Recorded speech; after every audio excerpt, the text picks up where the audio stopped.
देखो बाबू, आज जो इम्पोर्टेंट क्वेश्चन है, जैसे हम बात कर लेते हैं कि हो ची मिन और नापाक एजेंट फास्फोरस, हो ची मिन मार्ग क्या जो था, ये एक बात और हम लिख देते हैं मार्ग, ठीक है। मार्ग हो ची मिन, अमेरिका ने हिंद चीन में दाखिला कैसे हुआ, मायरी गांव की घटना, जेनेवा समझौता, हुआ आंदोलन, अवयोदायी, ठीक है। इसके सबके बारे में एक एक करके हम चर्चा करेंगे, ठीक है। विश्वास मानो इस चीज़ को देख लेते हो तो तुमसे जो भी क्वेश्चन इससे रहेगा, हिंद चीन से क्वेश्चन रहेगा, तुमसे नहीं छूटेगा। अगले वीडियो में हमने उसमें बताया था बहुत चीज़, लेकिन हमने सोचा जो जो इम्पोर्टेंट पार्ट है उस चीज़ को बढ़िया से हम बता दें, ठीक है। यहाँ से तुम आराम से देखो, एक एक क्वेश्चन को हम चर्चा करेंगे। तो सबसे पहले हम क्वेश्चन ले लेते हैं। सबसे पहला जो क्वेश्चन है जिसका नाम है हो ची मिन, ठीक है। हो ची मिन जो ये मार्ग है, हम इसकी मार्ग की चर्चा करेंगे, ठीक है। तो सबसे पहला क्वेश्चन को हम लेते हैं और आगे बढ़ते हैं, देखते हैं, ठीक है। देखिए, हो ची मिन जो क्या था से समझिए, ये एक रास्ता था, ठीक है, ये एक मार्ग था जो कि लाओस, कंबोडिया और उत्तरी वियतनाम, दक्षिणी वियतनाम होते से गुजरता था, ठीक है। हम कह सकते हैं कि ये मार्ग इतना था, ठीक है, जिसको हम कल लिख सकते हैं कि यह ऐसा मार्ग था जो कि भूल भुलैया था, भूल भुलैया, ठीक है। ऐसा मार्ग था कि भूल भुलैया था। अमेरिका जो था इसको बहुत बार इसको तोड़ने की कोशिश किया, लेकिन जब भी तोड़ता था तो यहाँ के लोगों, वियतनाम के लोगों ने पुनः इसको बना देता था। समझ सकते हैं कि ये हो मिन चीन जो था वियतनाम, कंबोडिया और लाओस में एक जाल की तरह बिछा हुआ था, पूर्ण रूप से जाल की तरह था। ऐसा था कि सबको, अमेरिका को पता ही नहीं चलता था। जब ये टूटता था तो कहीं और से बन जाता था, ये टूटता था तो कहीं और से बन जाता था। अमेरिका जो था इसको बहुत कोशिश किया तोड़ने को, और हो ची मी मार्ग को, लेकिन वो तोड़ नहीं पाया, ठीक है। पहला बात ये है। अब ये इम्पोर्टेंट क्यों है सो बताते हैं। देखिए, व्यापार के क्षेत्र में हम कहें तो लाओस, कंबोडिया, वियतनाम और ये तीन जो था, ये पूरे वियतनाम में ये रास्ता एक जाल की तरफ फैला हुआ था। अब बताओ, व्यापार जब हम करेंगे तो हमें जो भी चीज़ें होगा, वस्तुओं को एक जगह से दूसरी जगह पहुंचाने के लिए जरूरत पड़ेगा। तो ये वाला मार्ग जो था इन लोगों को बढ़िया से पता था, इसलिए इन लोगों को पहुंचाने में बहुत आसानी होती थी। अमेरिका नहीं चाहता था कि इसकी व्यापार जो हो वो तरक्की करे, इसलिए अमेरिका जो था इसको बार बार तोड़ने की कोशिश करता था, लेकिन उस चीज़ को वो तोड़ नहीं पाया, ये बार बार ही बना लेता था। इसलिए हम कह सकते हैं ये मार्ग बहुत इम्पोर्टेंट है, ठीक है। पहला हम मार्ग की बात कर ली, और दूसरा हम बात करते हैं, दूसरा चर्चा ये करते हैं कि हो ची मिन कौन था। तो हम पहले ही बताए थे, वो हो मिन चीन जो था वियतनाम का एक छात्र था, ठीक है। क्या था? वियतनाम का एक छात्र था, जो कि तुमको बताए थे कि ये फ्रांस गया था पढ़ने के लिए, और पढ़ करके वहाँ पर इन्होंने क्रांति दल की स्थापना किया। आगे हम बताएंगे, क्रांति दल की स्थापना किया, और वही क्रांति दल वियतनाम को स्वतंत्र होने में बहुत बड़ा योगदान था, ठीक है। वह क्रांति दल को हम कह सकते हैं कि बहुत इंपॉर्टेंट है, इसलिए उस रास्ता के नाम ही उसके नाम पर पड़ गया, और उसका नाम पड़ा हो ची मिन मार्ग, ठीक है। चलिए आगे बढ़ते हैं। दूसरा क्वेश्चन है कि नापाक और एजेंट क्या था, ठीक है। तो नापाक और एजेंट, और एक चीज और तो हम बात कर लेते हैं, यहाँ पर छूट गया है, जिसका नाम है फास्फोरस। एक और नाम है जिसका नाम है फास्फोरस, ठीक है। देखो, नापाक क्या था से समझिए। नापाक एक रासायनिक बम था, ठीक है। नापाक क्या था? एक रासायनिक बम था, जो कि अमेरिका के द्वारा, किसके द्वारा बम? अमेरिका, हम लिख लेते हैं यहाँ पर, आराम से देखिए, जो कि अमेरिका के द्वारा वियतनाम पर बरसाया गया था। ये इतना खतरनाक बम था, इतना इसमें केमिकल जो था कि जब शरीर पर गिरता था तो शरीर को जला देता था, शरीर को तहस नहस कर देता था। ये बहुत खतरनाक बम था, ठीक है। ये रासायनिक एक प्रकार के बम था, जो कि जीवों के लिए बहुत दर्दनाक था। जो जीव वहाँ पर थे, जितने भी जानवर लोग थे, मनुष्य लोग थे, उसके लिए नापाक बम जो था बहुत खतरनाक था, ठीक है। और ये गिराया किसके द्वारा गया था? अमेरिका के द्वारा। अमेरिका जो था इसको तहस नहस करने के लिए, तो उससे तब हार गया, जब नहीं होने लगा उससे ना, तो बम भी बरसाया था, बहुत कोशिश किया था अमेरिका तबाह करने के लिए वियतनाम को। ठीक है, चलिए आगे पढ़ते हैं। दूसरा पॉइंट है जो है ये एजेंट है। ठीक है, एजेंट क्या था? एक रासायनिक जहर। ठीक है, ये एक रासायनिक जहर था। ये कितना खतरनाक जहर था बाबू कि जब ये जहर को गिराया गया, ऊपर बारिश की तरह बरसाया जाता था, और बरसाया जाता था ना, तो पता है ये वाला जो बम का जो जहर था ना, वो पेड़ पौधे के पत्ते पर गिरता था और पत्ते को एकदम जाली जाली नमक कर दिया था। हम कह सकते हैं कि इतना खतरनाक था कि जो पत्ते होते हैं ना, वो भी जाली की तरह हो जाते थे। तो तू समझ सकते हो कि एजेंट बम जो था कितना खतरनाक था कि कर लिए वियतनाम ऐसे ऐसे काम कर रहा था वियतनाम को तहस नहस करने के लिए। क्यों? क्योंकि एक मार्ग के चलते ये सब सारा चीज वो कर रहा था। जब उससे हार रहा था तो ये सब सारा, ये फास्फोरस बम था ना, ये शरीर को गला देने का काम करता था। बहुत खतरनाक बम था ये भी फास्फोरस। हम कह सकते हैं अमेरिका जो था वियतनाम को तबाह करने के लिए 3 प्रकार के रसायनों का प्रयोग किया था, जिसका नाम था नापाक, एजेंट और फास्फोरस। ठीक है, तो ये वाला जो था इम्पोर्टेंट पॉइंट था। आपको बुक में मिल जाएगा ये सब, केवल हम समझाने के लिए इस चीज़ को आपको बढ़िया से एक्सप्लेन कर रहे हैं ताकि याद हो जाए। ठीक है, तो 2 क्वेश्चन आपको याद करा दिया, फिर से हम रिपीट कर लेते हैं। हो मिन चिन क्या था? एक मार्ग था जो कि लाओस, कंबोडिया, वियतनाम पूरे में फैला हुआ था। कैसा फैला हुआ था? भूल भुलैया तरह, पूरा जाल की तरह। अमेरिका क्या किया? अमेरिका इसको तोड़ने के लिए बहुत कोशिश किया, लेकिन तोड़ता था वियतनाम पुनः इसको बना लेता था, तुरंत बना लेता था। इसलिए हम कह सकते हैं ना कि अमेरिका लाख कोशिश किया कि इसको हम तोड़ कर बर्बाद कर दें, खत्म कर दें, लेकिन उससे खत्म नहीं हुआ। ठीक है, इस प्रकार से यह नाम था। ये किसके नाम पे बनाया गया था बाबू? हो चिन मिन, एक छात्र था वियतनाम का, उसी के नाम पे ये मार्ग बना था। ठीक है, आगे बढ़ते हैं। ये वाला हम दूसरा का पर रिपीट करते हैं। अमेरिका द्वारा वियतनाम पे नापाक, एजेंट और फास्फोरस जैसे खतरनाक रसायनों का प्रयोग किया गया था, रासायनिक बम, जहर और ये सब चीज़ों का प्रयोग किया गया था, इसलिए कि उसको वियतनाम को आर्थिक स्थिति से पूरा बर्बाद करने के लिए पूरा कोशिश कर लिया था कौन? अमेरिका। ठीक है, 2 क्वेश्चन को हमने पढ़ लिया। आगे पढ़ते हैं। अमेरिका जो था वो कब था, कब इसमें शामिल हुआ बाबू? कब वो तोड़ने की कोशिश किया? तो तोड़ने की कोशिश किया था 1962 में। कब? 1962 में। उस समय वहाँ का जो राष्ट्रपति था ना, लिख रहे हैं राष्ट्रपति का नाम था केनेडी। बहुत हरामी था इसका, इतना हरामी था कि उसको किसी तरह से उसको ये लगता था कि हम वियतनाम को हरा दें। लेकिन एक बात कहें तुमको, वियतनाम इतना आसान से नहीं हारे, क्योंकि ये जो था ना छापा मार युद्ध में निपुण था। ठीक है, छापा मार युद्ध, और एक युद्ध याद रखना, गोरिल्ला युद्ध।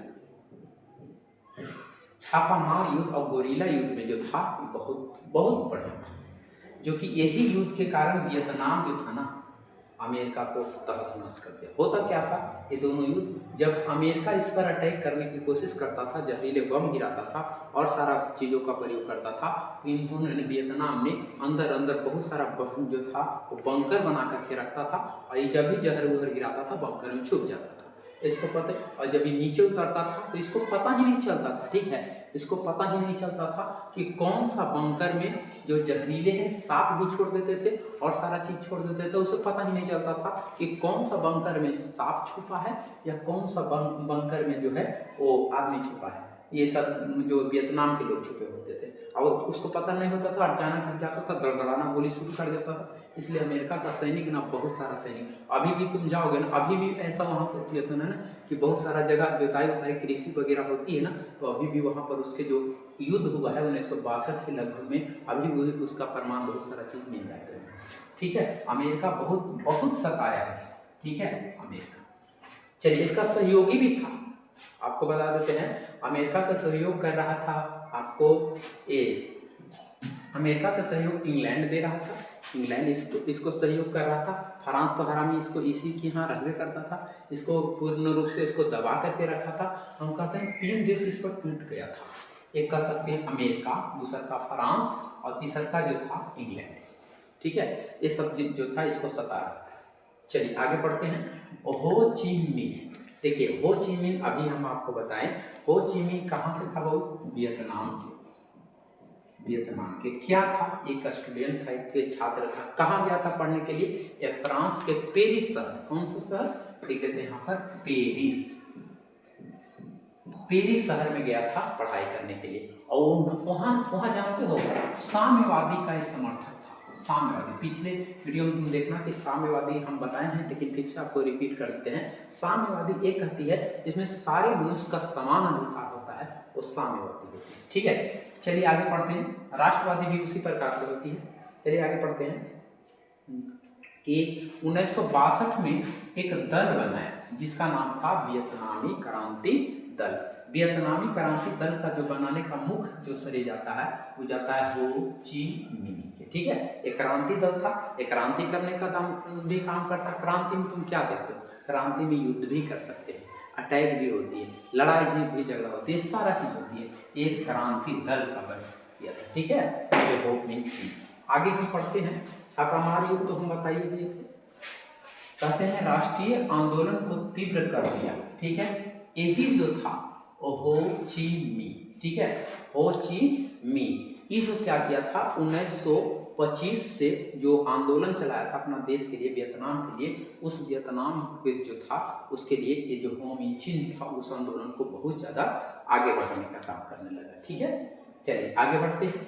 एक घटना है जिसका नाम है माइली गांव की घटना। ठीक है, माइली गांव की घटना। इस घटना को जब हम सुनते हैं ना तो आग से आंसू आ जाते हैं।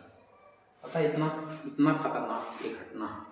तुमको बता देते हैं, वहाँ के उस समय का जो राष्ट्रपति था उस हरामी का नाम था निक्सन। ठीक है, क्या नाम था? निक्सन। निक्सन इतना हरामी था कि अपना सैनिकों को कह दिया, चुपचाप कह दिया कि जा करके माइली गांव पर अटैक कर दो। और माइली गांव पर उसका सैनिक अटैक कर दिया और अटैक करके माइली गांव के जितना सारा बूढ़ा बुजुर्ग लेडीज जो भी मिला सबको जान मार दिया, सबको गोली मार दिया, सबको खत्म कर दिया। लेकिन कहते हैं ना ऊपर वाला जब बचाने वाला रहता है ना तो वो बचा ही देता। इसी में से एक वृद्ध व्यक्ति जो था, एक वृद्ध में होता बुढ़ा, एक बुढ़ा व्यक्ति जो था ना किसी प्रकार से जो था वो बच गया। और वही वृद्ध व्यक्ति ना जब बच करके आया और सारा कहानी को सुनाया तो सब पूरे वर्ल्ड में अमेरिका का थू थू होने लगा। उसको पूर्ण रूप से सब देश उसको जो था वो घृणा करने लगा अमेरिका से, क्योंकि इतनी छोटा सा गांव में इस प्रकार से युद्ध करना हमें नहीं लगती है कि ठीक है। अब बताओ ना, इस सब बेचारा शांति से चुपचाप होगा और एक सैनिक आवे और उस पर दलदलाल गोलियां चलाना शुरू कर दे, उसको मारना शुरू कर दे, तो तू समझ सकते हो कि वहाँ की लोगों की परिस्थिति पर क्या गुजरा होगा।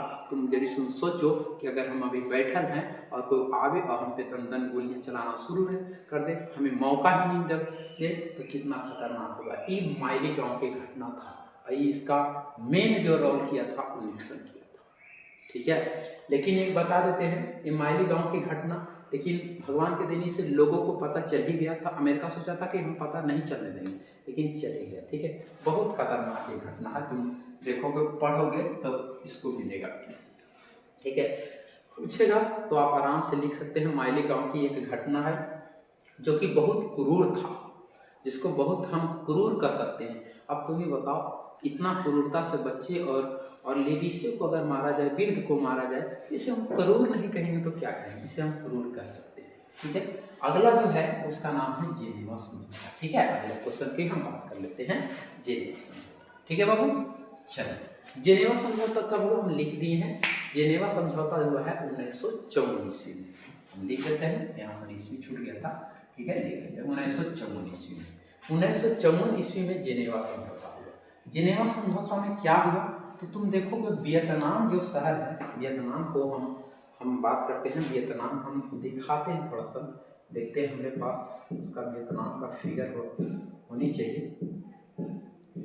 वियतनाम जेनेवा समझौता पर हम चर्चा कर रहे हैं तो वियतनाम को तो बताना जरूरी होगा। देखिए मिल गए, इसको हम थोड़ा सा जूम कर लेते हैं। ठीक है, चलिए देखिए ये वियतनाम, यहाँ से तुम देख सकते हो ये वियतनाम की बात है। तो इस चीज को तुम देखो तो ये वाला जो शहर है, ये वाला हम यहाँ पर कर लेते हैं थोड़ा सा, 1 मिनट। हाँ, ये वाला जो शहर तुम देख रहे हो ऐसे वाला, ये वाला बाबू, ये वाला जो शहर है वियतनाम में। तो जिनेवा समझौता जो हुआ ना, वो जिनेवा समझौता में वियतनाम को 2 भागों में बांट दिया गया।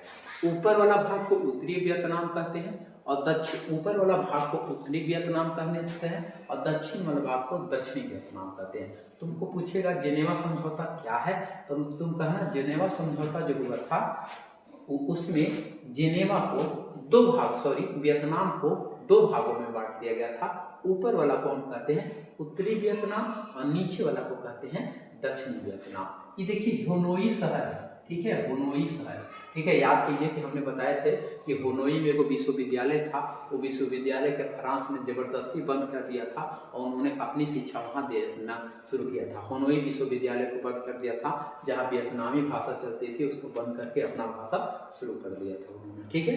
और ये वाला शहर देख लो, ये वाला शहर देखो बाबू, ये कंबोडिया है, ठीक है। और ये वाला जो शहर वाला तुम देख रहे हो, ये वाला लाओस, ठीक है। और ये तीनों को मिला देते हैं तो इसका नाम हो जाता है हिंद चीन, ठीक है। ये वाला शहर थाईलैंड है और ये वाला जो है वर्मा है। और वर्मा के इधर देखेंगे तो हमारा सुंदर प्यारा सा भारत नजर आएगा, ठीक है। ये था। चलिए आगे हम बढ़ते हैं। इधर देखिए, इधर चाइना चाइना तो कुछ क्षेत्र जो पहले रहता था वो चाइना उना का था, ठीक है, इसलिए चाइना के भी प्रभाव पड़ा था। और इधर कंबोडिया का जो कंबोज शासक था, बताया थे तुमको, कंबोज शासक था जिसका नाम था सूर्यवर्मन द्वितीय, जो कंबोडिया में एक मंदिर का निर्माण किया था, ठीक है। ये वाला शासक, ये वाला जो चीज़ देखते हैं तो कुछ तुम बताओ, यहाँ हिंदू लोग रहते थे तो इसकी तो अपनी सभ्यता अपनी कल्चर होगा, तो इसकी अपनी सभ्यता अपनी कल्चर था और इसकी भी, चाइना के भी अपनी सभ्यता कल्चर था। तो दोनों जब मिल गया, दोनों मिला ना, दोनों मिला तो दोनों मिलने के कारण इसका पूरा नाम हो गया हिंद चीन, ठीक है। हिंद चीन की कहानी, हिंद चीन पूछो करेगा ना तो कहना कि 2 सभ्यता इसमें था, चाइना की सभ्यता भी मिला हुआ था और हिंदुस्तान के भी सभ्यता मिला हुआ था, इसलिए इसका पूरा नाम पड़ गया था हिंद चीन, ठीक है। तो और इसमें कुछ नहीं है। और ये वाला तुम देख रहे हो ना, ये वाला बताए ना अभी हिंद चीन मार्ग इस सभ्य में एक जाली की तरह फैला हुआ था। और तुम बताओ, एगो को तोड़ता था ना तो एगो बना लेता था, इसलिए अमेरिका की तरफ हो गया था, ठीक है। चलिए इसको हटाते हैं, हम बैक करते हैं इसको।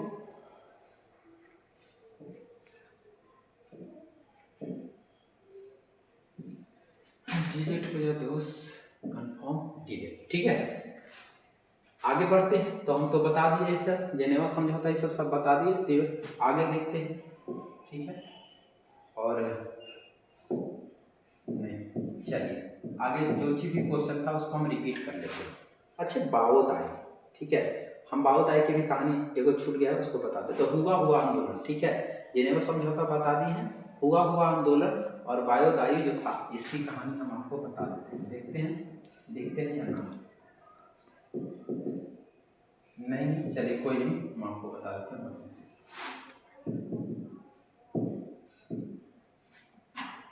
चलिए अगला जो है क्वेश्चन का नाम है हुआ आंदोलन, ठीक है। हुआ आंदोलन, हुआ आंदोलन, दूसरा कलर ले लेते हैं ताकि आपको बढ़िया से दिख जाए। हुआ आंदोलन, ठीक है। हुआ आंदोलन याद रखना, तो हुआ आंदोलन जो था एक धार्मिक आंदोलन था। अगला चैप्टर ले लेते हैं जिसका नाम था हुआ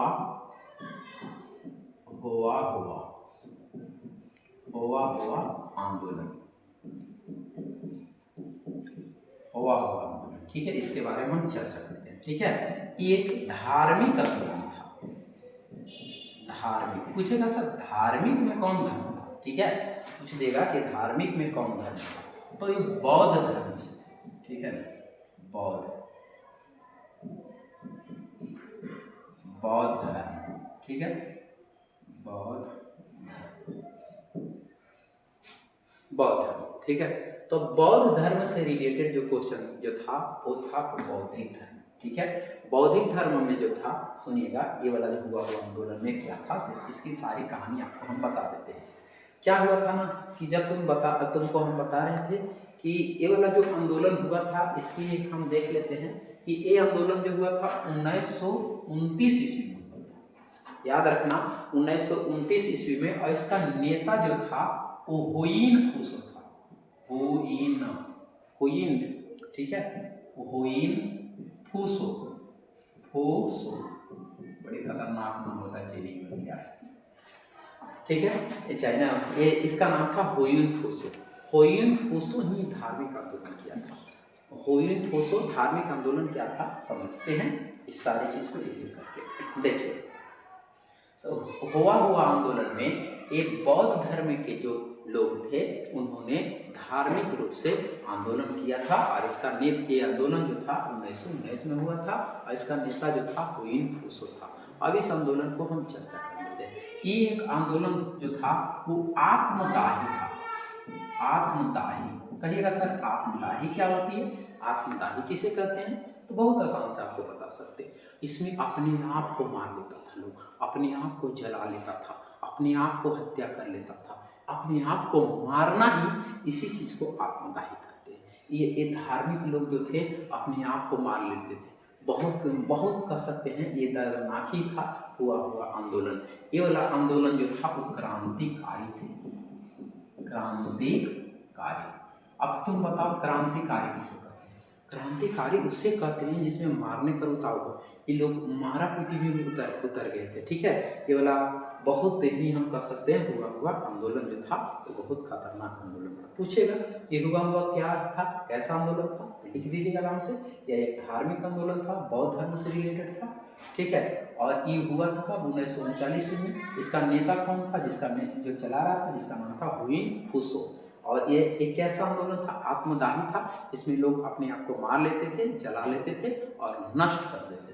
लेकिन एक बात आपको बता देते हैं, वो हुआ आंदोलन में को पूर्ण रूप से क्रूरता के साथ दबा दिया, जिसका नाम था नयो दिन, जिसका नाम था, ये नाम है नयो दिन। ये नेता ऐसा था, ये नेता जो था, ये वाला नेता, ये हुआ आंदोलन के बहुत क्रूरता से हुआ आंदोलन जो लोग कर रहे थे उसको गोली सब मार दिया, बहुत क्रूरता से इसे खत्म कर दिया, ठीक है। तो शुरू कौन किया था? हुयुन फोसो नेता था। खत्म इसको कौन किया था? जिसका नाम था नियो दिन, ठीक है। एक कैसा आंदोलन था? ये आत्मदाही आंदोलन था, अपने आप को मार लेते थे, ठीक है। ये कैसा धार्मिक आंदोलन था? कौन धर्म से रिलेटेड था? वो बौद्ध धर्म से रिलेटेड था। तो हुआ आंदोलन आपको समझ में आ गया, ऐसा मेरा विश्वास है, ठीक है। धर्म से रिलेटेड। चलिए एक क्वेश्चन और जो है आज फिर किसी और दिन जब बजट कुछ रहेगा बता देंगे, लेकिन हमारा नहीं लगता है कि इससे फिर ज़्यादा पूछता है। एक और क्वेश्चन कभी काल पूछेगा तुमको, बाओदाई, इसकी कहानी भी हम सुना देते हैं, ठीक है। बाओदाई, इससे इतना से ज़्यादा नहीं पूछता है, देख लेते हैं। बाओदाई नहीं, और ज़्यादा नहीं पूछता है। बाओदाई, ठीक है। बाओदाई जो था ना, अन्नाम का राजा था, अन्नाम, ठीक है। अन्नाम का एक राजा था, राजा, ठीक है। बाओदाई जो था अन्नाम का राजा था, लेकिन इन्होंने क्या किया था कि 1945 ईस्वी में, याद है 1945 ईस्वी में, ठीक है। बाओदाई एक राजा था। 1945 ईस्वी में गणराज बनाए जाने पर उन्होंने इतना पर नरसिंह राज सिंहासन के छोड़ करके लंदन चले गए, ठीक है। अगस्त का महीना था और ये 25 अगस्त था, ठीक है, 25 अगस्त। सुनिए, बाओदाई जो था अन्नाम का एक राजा था, ठीक है। अब अन्नाम कहाँ पड़ता है? वियतनाम में पड़ता है, नीचे वाला एरिया को हम अन्नाम कहेंगे। तो अन्नाम का ये राजा था, ठीक है, ये राजा था।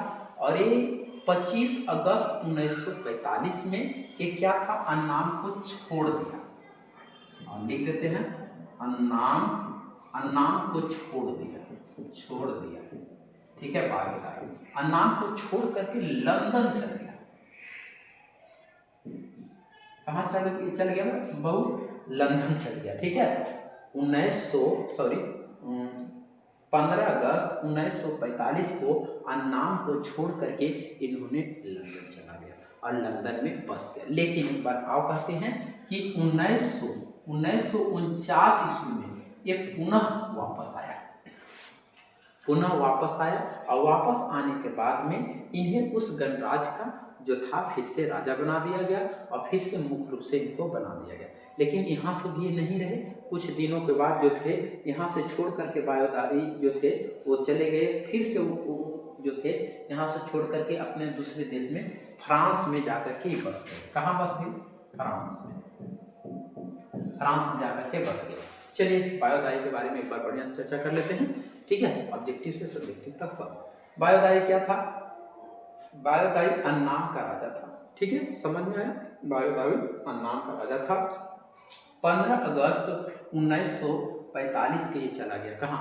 फ्रांस, फ्रांस चला गया। और ये वाला सुनिए, अन्नाम को इन्होंने छोड़ दिया, ठीक है, और लंदन में इन्होंने फिर से वापस चलाया, ठीक है। थोड़ा सा फिर से, अन्नाम जो था, अन्नाम को छोड़ करके ये चला गया था कहाँ? फ्रांस, सॉरी यार, ये लंदन चले गए थे, यहाँ लंदन चले गए थे, ठीक है, और वहीं रहने लगे। लेकिन जैसे ही उन्हें कुछ दिनों के बाद जो था 1949 में वापस आए तो उनको राजा बना दिया गया, लेकिन इन्होंने राजा का भी पद ज़्यादा दिन तक के नहीं संभाले और वहाँ से जो था पुनः जाकर के फ्रांस में बस गए, ठीक है, और फ्रांस में बस करके फिर वहीं तक के रहने लगे, ठीक है। जो भी क्वेश्चन था इसमें हमने बता दिया है, और जो भी अगर आपको समझ में नहीं आवे, कोई भी क्वेश्चन नहीं आवे इस चैप्टर से, तो कमेंट बॉक्स में जा करके उसको लिख देना, हम उस पर वीडियो बना करके डाल देंगे, ठीक है। जो भी क्वेश्चन हिंद चिन्ह से छूटेगा आप उसको कमेंट बॉक्स में लिखिएगा, ठीक है बाबू। जय हिंद। इस पर हम, ठीक है, यहीं तक के क्लास करते रहते हैं, क्लास किए हैं, और आगे की क्लास जो भी रहेगा उसमें हम आगे की कहानी बताएंगे, ठीक है। Bye bye.